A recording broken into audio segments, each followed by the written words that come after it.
Hi అండి.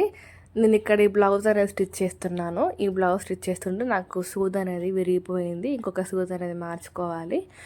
ఇవన్నీ ఎవరికి కనిపించవండి. చాలా ఈజీగా కామెంట్స్ చేస్తూ ఉంటారు టైలర్స్ మీద. ఒక ఎక్స్పీరియన్స్ చేశాను, నేను మీతో షేర్ చేసుకుంటున్నాను, వినండి ఒకసారి. యాక్చువల్లీ ఒక బ్లౌజ్ కుట్టారండి తెలిసిన వాళ్ళకి. ఫస్ట్ కుట్టిన బ్లౌజ్కి అమౌంట్ ఇచ్చారంటే అమౌంట్ ఇవ్వట్లేదు అని చెప్పి నేను అనట్లేదు, అమౌంట్ అయితే ఇచ్చారు ఆ బ్లౌజ్కి. బట్ సెకండ్ టైం వచ్చినప్పుడు సేమ్ మోడల్ సేమ్ డిజైన్ అండి, అదే బ్లౌజ్ అనమాట, సేమ్ అలాగే. దానికి లాస్ట్ టైం ఇచ్చిన అమౌంటే ఇవ్వమంటే అలా ఎలా ఇస్తా, ఇది వేరు కదా, అంత అమౌంటా ఇంత అమౌంట్ అని చెప్పేసి లిటరల్లీ గొడవ పెట్టుకొని వెళ్ళిపోయారండి. సో ఇలాంటి వాళ్ళనే ఎంత వీలైతే అంత ఇగ్నోర్ చేసేయండి మీరు.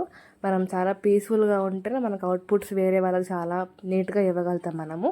మీరు ఇలాంటి ఎక్స్పీరియన్స్ చేస్తే నాకు చిన్న కామెంట్ చేయండి. Thanks for watching.